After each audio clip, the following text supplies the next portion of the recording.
নমস্কাৰ বন্ধুসকল, মই অভিজ্ঞান গোস্বামী। আপোনালোকে চাই আছে মোৰ ইউটিউব চেনেল অভিজ্ঞানৰ জ্ঞান। তো আজি মই একো বেলেগ কাৰণত বনোৱা নাই, নৱবৰ্ষৰ শুভেচ্ছা দিবলৈ বনাইছোঁ আৰু আপোনালোকক কিছুমান কথা ক'বলৈ বনাইছোঁ। মানে কথা যেনে 2020 চনৰ আমি কি পালোঁ কি নেপালোঁ, 2021 চনৰ আমি কি পাম কি নেপাম। তো বলক ভিডিঅ'টো ষ্টাৰ্ট কৰোঁ। কিন্তু ভিডিঅ'টো ষ্টাৰ্ট কৰাৰ আগতে আপোনালোক যদি মোৰ চেনেলৰ নতুন ভিউৱাৰ্ছ তেনেহ'লে মোৰ চেনেলটো ছাবস্ক্ৰাইব কৰি দিব আৰু ভিডিঅ'টো ভাল লাগিলে লাইক কৰি দিব। তো বলক ভিডিঅ'টো ষ্টাৰ্ট কৰোঁ। 2020 চন, যোনটো চন সকলো মানুহলৈ অমংগলীয়া বুলি প্ৰমাণিত হ'ল। এই 2020 চনত আহিলে, কৰোণা আহিলে আৰু বহুত ঘটনা হৈ গ'ল। এই চনতেই বহুত মানুহৰ প্ৰাণ গ'ল।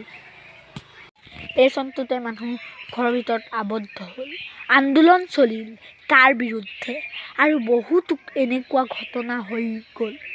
কিন্তু এই ঘটনাবোৰে এটা শিক্ষাও দি থৈ গ'ল। এতিয়া 2020 চনক আমি টাটা বাই বাই দি বিদায় জনাইছোঁ, কাৰণ আৰু কেইঘণ্টামানৰ পাছতেই 2021 চন আৰম্ভ হ'ব, নৱবৰ্ষ আৰম্ভ হ'ব।